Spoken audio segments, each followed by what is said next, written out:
Christianity. In the span of almost 2 millennia, a religion that was started by Jesus of Nazareth, a Jewish preacher, despite being ridiculed and persecuted in its early years, remarkably, became the most practiced religion in human history. At the height of Christianity's influence, even monarchs and rulers bowed in submission to its authority. Today, with over 2 billion followers worldwide spread across thousands of distinct denominations, Christianity remains the largest, wealthiest, and most influential religion in the modern age. The enduring power of this religion resides primarily in their doctrine of heaven, a place of sheer joy and happiness, governed by justice and peace, a place like no other, worthy of being called paradise. It is said that only in such a place will the problems of this world end. Convinced, countless men and women with their families have joined certain Christian denominations and remained obedient members until death. All of them were given the same promise: entry to an otherworldly paradise. Among billions of faithful Christians who are arduously waiting for this paradise are people suffering from extreme poverty and living in unbearable conditions. While this might be the situation for many ordinary Christians, Christian leaders, however, have opposite life experiences.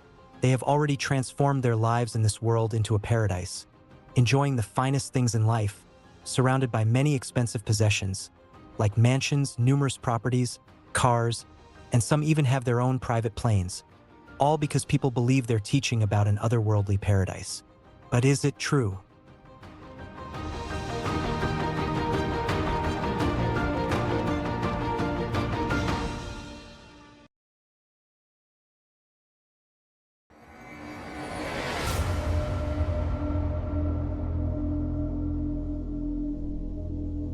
In our previous studies, we determined the meaning of heaven as it's written in the Bible. This understanding stands in contrast to today's explanation of heaven as an otherworldly paradise, something we can only reach after death or when this world comes to an end. Christ and the Bible speak of a very different heaven, one grounded in reason and rational thinking. It is a better version of our world, created by a new generation, a generation guided by compassion and driven by the promise of a better tomorrow, shaped by care for one another. And we also came to understand why this better world, the one Christ and the first-century church aspired to, has not taken root here on earth. It's because there are people actively preventing it from becoming a reality. And the way they prevent it is by spreading and proclaiming a different version of Christ's vision and aspiration. The doctrine of the world's impending destruction, paired with the promise of an otherworldly paradise, suggests that the world we live in today is beyond repair. It may seem more reasonable, more rational, to believe that this world can change and become better than to believe in an otherworldly paradise. And yet, for thousands of years, Christianity has managed to convince the world to believe otherwise. That belief brought Christianity power, control, and wealth, while the world itself sank deeper into suffering and despair. How were they able to do this? How did they persuade the world to embrace a pagan and irrational way of solving its problems, instead of creating a rational plan to address them? They made it appear as though what they were teaching came directly from the Bible, from Christ himself. And one of the passages they rely on is found in Revelation 21 verses 1 to 4. What is written in Revelation 21 verses 1 to 4, and how are they explaining it? Let us read Revelation 21 verses 1 to 4. Then I saw a new heaven and a new earth. For the first heaven and the first earth passed away, and there is no longer any sea. And I saw the holy city, New Jerusalem, coming down out of heaven from God, made ready as a bride adorned for her husband. And I heard a loud voice from the throne, saying, Behold, the tabernacle of God is among men, and he will dwell among them, and they shall be his people, and God himself will be among them, and he will wipe away every tear from their eyes. And there will no longer be any death. There will no longer be any mourning or crying or pain. The first things have passed away. One example of the verses they use is what's recorded in Revelation 21 verses 1 to 4. According to them, these verses clearly show that the world we are living in, the heaven and the earth, will one day pass away. In other words, it will be destroyed. And they teach that the only hope left for humanity is the holy city, the New Jerusalem, coming down from God. They insist this cannot be this world because, according to their reading, this world is destined for destruction. And so, they explain Revelation 21 verses 1 to 4 exactly as it appears on the surface. They treat the content of Revelation 21 verses 1 to 4 in a strictly literal sense. We should understand that, because of this literal explanation of Revelation 21 verses 1 to 4, and because it is closely tied to their doctrine of an otherworldly paradise and the impending destruction of the world, the book of Revelation has never been fully deciphered. And yet, they remain confident enough to explain a few selected verses from Revelation, while declining to explain the entire chapter, let alone the whole book. Because of this literal approach to Revelation 21 verses 1 to 4, they have never been able to fully understand what the book of Revelation is truly saying. Even though this book was written nearly 2,000 years ago, and thousands upon thousands of Christian denominations have since emerged, not a single one has been able to completely decipher it.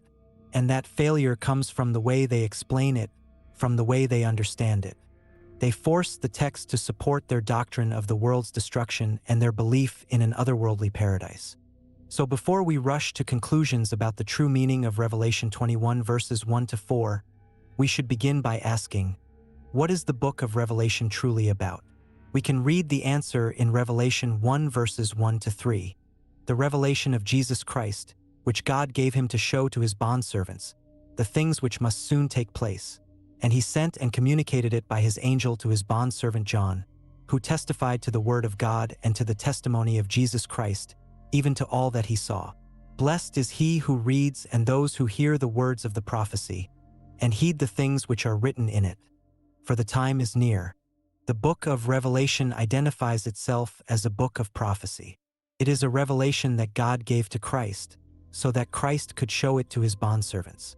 These are the things that must soon take place, and that is why it is called a book of prophecy. But what are these things that must soon take place? Before Christ's departure, he had already spoken about them. We can read it in Matthew 24 verses 3 to 14. As he was sitting on the Mount of Olives, the disciples came to him privately, saying, "Tell us, when will these things happen, and what will be the sign of your coming, and of the end of the age?" And Jesus answered and said to them, "See to it that no one misleads you, for many will come in my name, saying, 'I am the Christ,' and will mislead many. You will be hearing of wars and rumors of wars. See that you are not frightened, for those things must take place, but that is not yet the end. For nation will rise against nation, and kingdom against kingdom, and in various places there will be famines and earthquakes. But all these things are merely the beginning of birth pangs. Then they will deliver you to tribulation, and will kill you, and you will be hated by all nations because of my name. At that time many will fall away and will betray one another and hate one another. Many false prophets will arise and will mislead many. Because lawlessness is increased, most people's love will grow cold. But the one who endures to the end, he will be saved. This gospel of the kingdom shall be preached in the whole world as a testimony to all the nations, and then the end will come." The things that must soon take place were already foretold by Christ before his departure. These include wars and rumors of wars. These were the signs Christ gave his disciples to signal his return. And why must these things take place? Christ explained that because of these events, because lawlessness increases, the love of most people would grow cold. And we should remember that the doctrine of Christ is the complete opposite. It calls us to love our neighbor as much as we love ourselves. That principle was also at the heart of the first century church, so they could care for one another. But the world would not listen to Christ. In his time, instead of listening, they killed the one who was proclaiming this message. Nations and kingdoms would not listen to Christ because exploitation, colonialism, racism, supremacy, and dominance mattered more to them. In their eyes, these were the things that gave them advantage. Before our time today, these actions were widespread and openly tolerated in earlier generations, continuing all the way through the Second World War. The only reason they came to an end was because the world eventually realized that they led nowhere but to catastrophe, suffering, and despair. Long before those consequences ever unfolded, Christ had already foretold them. So why was Christ so certain that wars, and the forces that lead to them, along with their devastating effects, would one day come to an end? We can read the answer in the succeeding verses, in Matthew 24 verses 32 to 35. Now learn the parable from the fig tree. When its branch has already become tender and puts forth its leaves, you know that summer is near. So you too, when you see all these things, recognize that he is near, right at the door. Truly I say to you, this generation will not pass away until all these things take place. Heaven and earth will pass away, but my words will not pass away. Why is Christ confident that, in our time, the horrific events of the past will never happen again? That this truly marks the end of those dark chapters of history? Because that generation has passed away.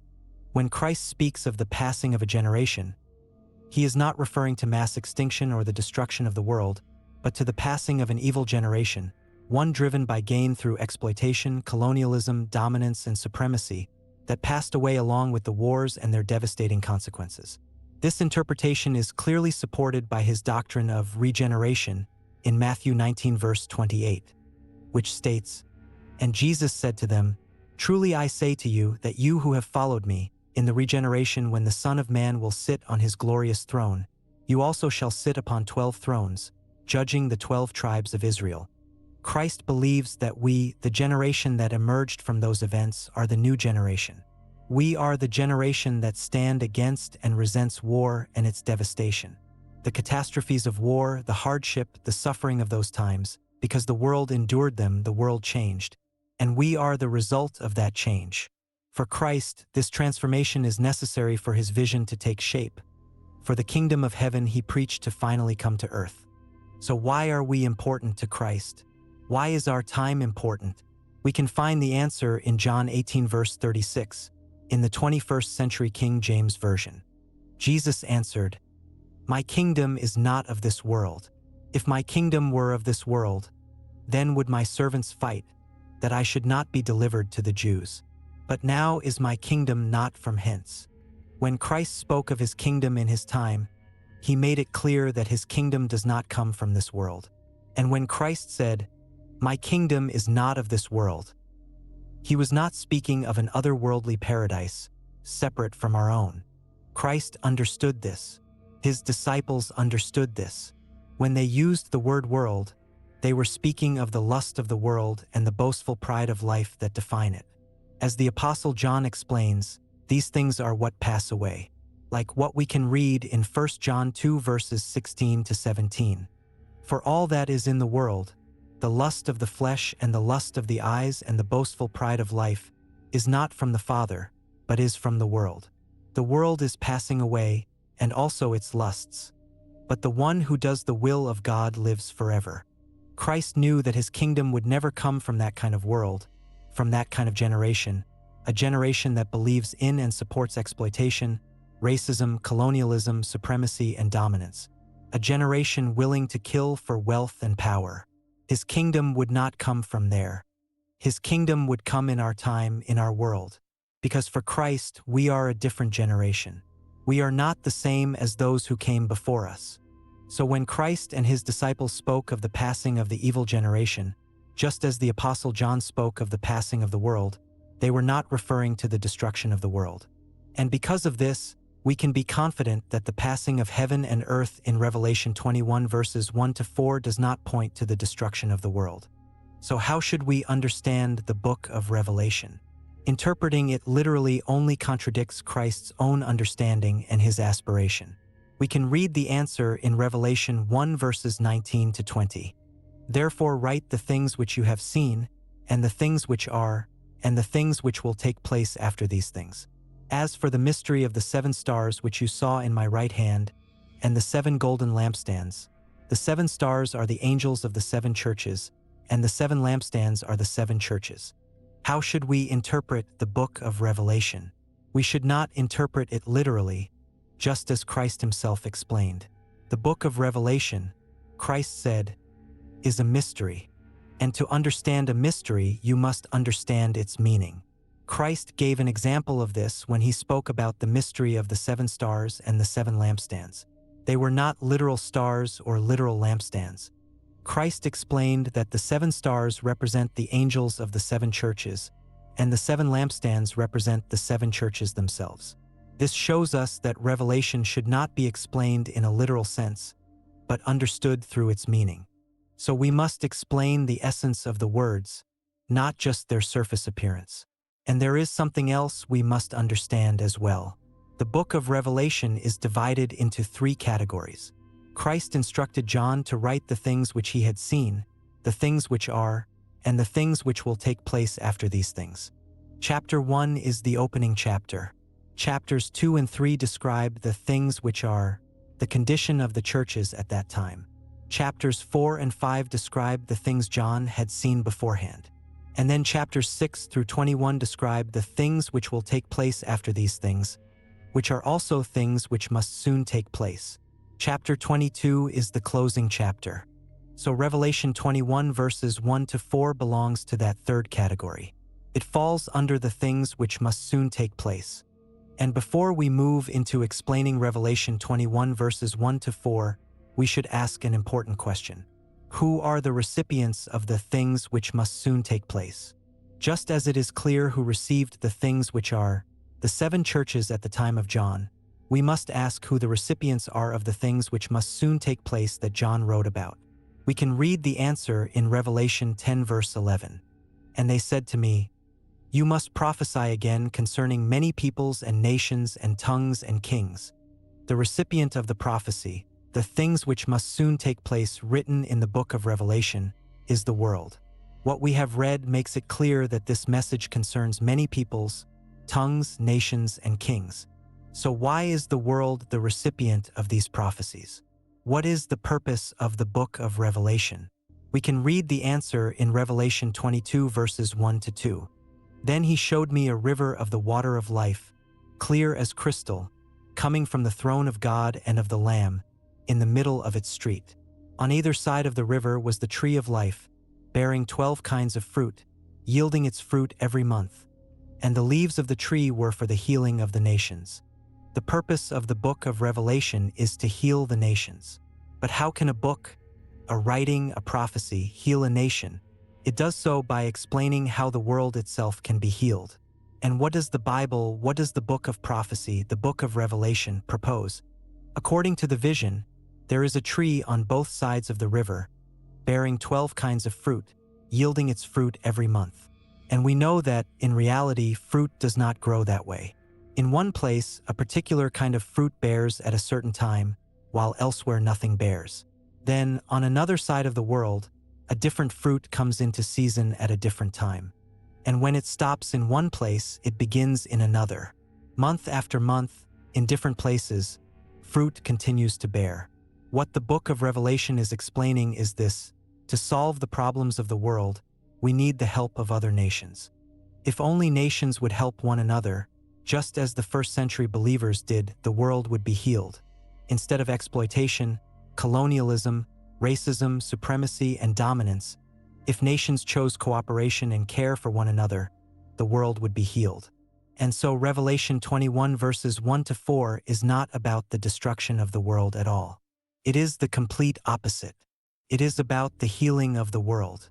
So why are we confident that Revelation 21 verses 1 to 4 speaks of healing and not destruction? What does it truly mean for heaven and earth to pass away? What is the meaning of heaven, and what is the meaning of earth? We can read the answer in Christ's own explanation in Matthew 24 verse 29. But immediately after the tribulation of those days, the sun will be darkened, and the moon will not give its light, and the stars will fall from the sky, and the powers of the heavens will be shaken. Heaven symbolizes those who hold power, and so heaven and earth together represent power itself. Those who possess power are symbolized by heaven, and those without power are symbolized by the earth. We can see this clearly in other passages throughout the book of Revelation. For example, in Revelation 12 verses 7 to 9, it says this: "And there was war in heaven, Michael and his angels waging war with the dragon. The dragon and his angels waged war, and they were not strong enough, and there was no longer a place found for them in heaven. And the great dragon was thrown down, the serpent of old, who is called the devil and Satan, who deceives the whole world. He was thrown down to the earth, and his angels were thrown down with him." As we can see, heaven and earth here clearly symbolize power. Those with greater power are in heaven, and those who lose power are cast down to the earth. So if heaven and earth symbolize power, then what does the sea represent?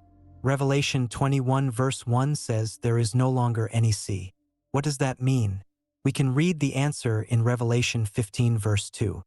And I saw something like a sea of glass mixed with fire, and those who had been victorious over the beast and his image and the number of his name, standing on the sea of glass, holding harps of God. In another passage in the book of Revelation, those who are victorious are described as standing on the sea of glass. On the opposite side, a reflection of those who were defeated. This is because the sea represents the adverse condition of those who lost a war. We can read this in Revelation 13 verses 1 to 2.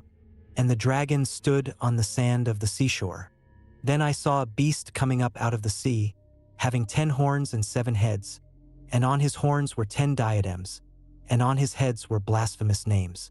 And the beast which I saw was like a leopard, and his feet were like those of a bear, and his mouth like the mouth of a lion. And the dragon gave him his power and his throne and great authority.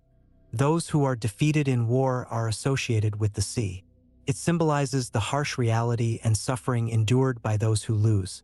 This is why Hitler was able to convince Germany to enter another war, because of the severe conditions the German people faced after their defeat in the First World War. That reality is accurately reflected in the prophetic image of a beast coming up out of the sea. By understanding this, we can clearly see the picture of the first heaven and the first earth. In that time, heaven and earth are in constant conflict, and those who are in power or in heaven can take advantage and impose harsh penalties on those with less or on the earth. This is the first heaven and the first earth. By grasping the meaning behind these words, we can begin to see what Revelation 21 verses 1 to 4 is truly about. It speaks of the end of a war, but not just any war. This passage points to an ending different from the First World War. Revelation 21 verses 1 to 4 is pointing to the end of the Second World War. And now we move beyond the surface and into the meaning. We must examine whether Revelation chapter 21 truly describes what took place after the end of the Second World War. Let us begin by reading Revelation 21 verses 1 to 4 once again. Then I saw a new heaven and a new earth. For the first heaven and the first earth passed away, and there is no longer any sea. And I saw the holy city, New Jerusalem, coming down out of heaven from God, made ready as a bride adorned for her husband. And I heard a loud voice from the throne, saying, Behold, the tabernacle of God is among men, and he will dwell among them, and they shall be his people, and God himself will be among them, and he will wipe away every tear from their eyes. And there will no longer be any death.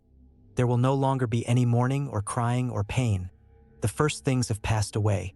What makes the end of the Second World War different from the end of the First World War is this. When the First World War ended, harsh sanctions and penalties were imposed on the defeated nations, especially Germany. Those who lost the war were forced into severe hardship, a difficult predicament, what the prophecy represents as the sea. This outcome also preserved the old tradition of powerful countries imposing harsh penalties on those who had less power, the first heaven and the first earth. In contrast, when the Second World War came to an end, a different path was chosen. Instead of imposing penalties that would only lead to suffering and civil unrest, those who were victorious extended help to those who were defeated and in immediate need. This support improved the living conditions of those who had lost the war and prevented the kind of unrest that had once given rise to another global conflict. This is why the prophecy declares, "There is no longer any sea." It also dismantled the old tradition between those in power and those without. This time, those with power helped those with less. And so, the tradition was no more, a new heaven and a new earth. For the first heaven and the first earth passed away. To help us better understand how the end of the Second World War differed from the end of the first, the prophecy offers an example. It speaks of a marriage, it speaks of a bride of the Lamb, the holy city, the New Jerusalem, where God dwells among the people, becoming their God, and they become his people. This example reflects the relationship between the United States of America and Japan after the Second World War. Following the war, America went to Japan to help it recover, settling there in a way that mirrors the description found in the prophecy. From 1946 to 1952, The United States funded Japan through programs known as GARIOA, or Government and Relief in Occupied Areas, and EROA, or Economic Rehabilitation in Occupied Areas. This assistance paid for food imports to prevent famine, for fuel and raw materials, and for the restarting of basic industries and transportation. Without this support, Japan's economy would not have stabilized. This relationship addressed Japan's deepest problems and led to one of the greatest recoveries of a defeated nation in human history, what came to be known as the economic miracle of Japan. This outcome truly wiped away every tear from the Japanese people, just as the prophecy foretold. Japan experienced unprecedented development. Its people invested their effort and resources into infrastructure, progress, and prosperity, and they rejected the path of war. Just as it is written, "There will no longer be any death. There will no longer be any mourning or crying or pain. The first things have passed away." From this, we come to understand that when we read the book of prophecy through a historical lens, we can begin to decipher and understand its message. And you may be wondering, why does the prophecy portray the United States of America as God in this account? We can read the answer in the next verses, in Revelation 21 verses 5 to 8. "And he who sits on the throne said, 'Behold, I am making all things new.' And he said, 'Write, for these words are faithful and true.' Then he said to me, 'It is done. I am the Alpha and the Omega, the beginning and the end. I will give to the one who thirsts from the spring of the water of life without cost. He who overcomes will inherit these things, and I will be his God, and he will be my son. But for the cowardly and unbelieving and abominable and murderers and immoral persons and sorcerers and idolaters and all liars, their part will be in the lake that burns with fire and brimstone, which is the second death." Why is the United States of America portrayed as God in the prophecy? Because they carried out what God declared he would do. God said, "I am making all things new." That initiative was carried out by the United States. God also said, "I will give to the one who thirsts from the spring of the water of life without cost." That, too, was fulfilled through the actions of the United States. To counter the spread and influence of USSR to other nations, the United States developed a plan to help devastated nations recover. One example is the Marshall Plan, officially known as the European Recovery Program, a U.S. initiative enacted in 1948 to provide economic aid to Western Europe after World War II, aimed at rebuilding war-torn regions and preventing the spread of communism. The only European nations that didn't participate were those under pressure from the USSR, which compelled them to decline the aid, just as the prophecy foretold. You see, God, as he describes himself, is the Alpha and the Omega, the beginning and the end. God can take any form at any time. God is spirit, not flesh and bones. God is not an entity in the way pagans imagine, a physical being confined to form. This is something we will discuss further in our next studies. But the point here is clear. The United States of America did what God desired to be done. And because of that, it makes sense that in the prophecy, they are portrayed as the fulfillment of God's role, helping nations in need. So then, what about the wife of the Lamb, the holy city, the New Jerusalem? Why are we confident that Japan is the bride of the Lamb? We can read the proof in the succeeding verses, in Revelation 21 verses 9 to 21. Then one of the 7 angels who had the 7 bowls full of the 7 last plagues came and spoke with me, saying, "Come here, I will show you the bride, the wife of the Lamb." And he carried me away in the spirit to a great and high mountain, and showed me the holy city, Jerusalem, coming down out of heaven from God, having the glory of God. Her brilliance was like a very costly stone, as a stone of crystal clear jasper. It had a great and high wall with 12 gates, and at the gates 12 angels, and names were written on them, which are the names of the 12 tribes of the sons of Israel. There were 3 gates on the east and 3 gates on the north and 3 gates on the south and 3 gates on the west. And the wall of the city had 12 foundation stones, and on them were the 12 names of the 12 apostles of the Lamb. The one who spoke with me had a gold measuring rod to measure the city, and its gates and its wall. The city is laid out as a square, and its length is as great as the width. And he measured the city with the rod 1,500 miles. Its length and width and height are equal. and he measured its wall 72 yards according to human measurements, which are also angelic measurements. The material of the wall was jasper, and the city was pure gold, like clear glass. The foundation stones of the city wall were adorned with every kind of precious stone. The first foundation stone was jasper, the second, sapphire, the third, chalcedony, the fourth, emerald, the fifth, sardonyx, the sixth, sardius, the seventh, chrysolite, the eighth, beryl, the ninth, topaz, the 10th, chrysoprase, the 11th, jacinth, the 12th, amethyst, and the 12 gates were 12 pearls. Each one of the gates was a single pearl, and the street of the city was pure gold, like transparent glass. Why are we sure that the bride of the Lamb, the holy city, the New Jerusalem in the prophecy pertains to Japan? Because of the proofs and clues the prophecy itself foretold. The measurements given in the prophecy clearly correspond to Japan. The 1,500 miles measurement of the city corresponds to the length of Japan's main islands, excluding the northern islands that later came under Russian control. The 72-yard height of the wall of the city, when converted, is approximately 65 meters, and this detail matters. Before 1963, Japan had laws that prohibited the construction of very tall buildings, what we would now call skyscrapers. The height limit was only 31 meters, and only 2 buildings exceeded that height. After the Second World War, there was just one such building, standing at exactly 65 meters. The National Diet Building, the place where laws aimed at protecting its citizens were passed. The structure of Japan's government also underwent a drastic transformation after the Second World War. In 1949, the Ministry of International Trade and Industry was established. This ministerial position played a crucial role in jump-starting Japan's economic miracle, and it became one of the fundamental 12 ministerial positions responsible for managing Japan's laws, policies, and essential public services. 12, exactly as the prophecy states. The city had 12 foundation stones, and on them were the 12 names of the 12 apostles of the Lamb. If we read the book of Revelation through a historical lens, rather than through the claims of those who present themselves as divine or as speaking directly to God, we begin to see how accurate the book of prophecy truly is.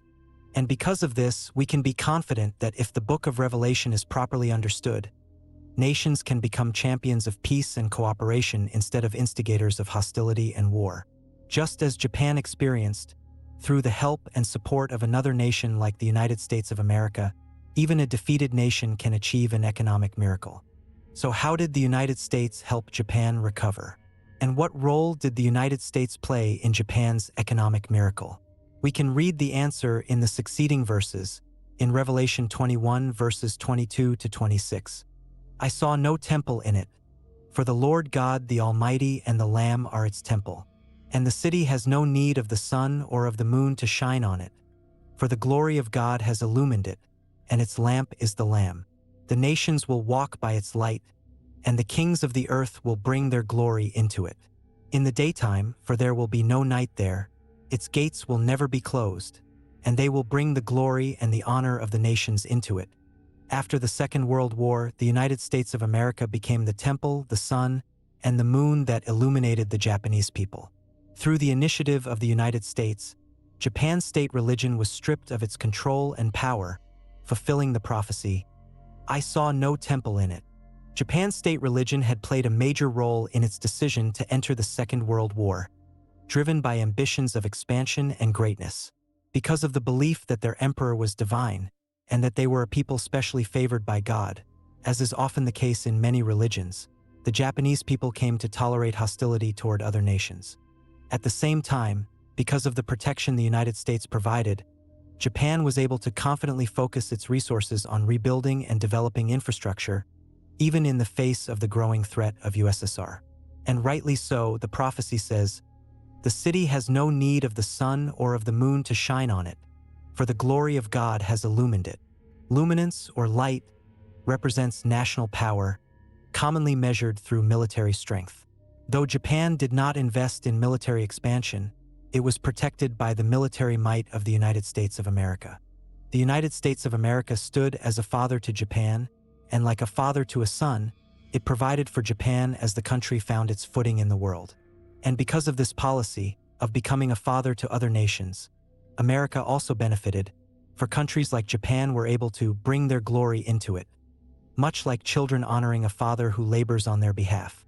Additionally, the phrase "its gates will never be closed" is important, because Japan has a well-known history of isolationism that lasted from the early 17th century until the mid-19th century. This openness played a major role in Japan's economic miracle and stands at the center of the message of the Book of Revelation. By maintaining strong international relationships, especially with the United States and other Western nations, Japan was able to import new ideas, technologies, management practices, and scientific knowledge. These influences were not merely adopted, but carefully adapted and improved, helping to drive Japan's rapidly expanding economy and making the prophecy accurate. They will bring the glory and the honor of the nations into it. This suggests that if prosperous nations would become role models and share each advancement with other nations, those nations would also do well, if they were fully committed to the betterment of their people. This is the message of the Book of Revelation, especially chapter 21. It is not about the destruction of the world, nor about an otherworldly paradise where all problems simply disappear. It is about nations helping other nations solve their problems. The Book of Revelation teaches that cooperation and stronger relationships between nations are the true solutions to the world's struggles. If nations would choose to be fathers and brothers to those in need, the whole family, the whole world would be better. So what happens when capable nations help those in need? And what did the United States of America gain the most by helping Japan recover from the war? Let us listen to the final verse of chapter 21, verse 27.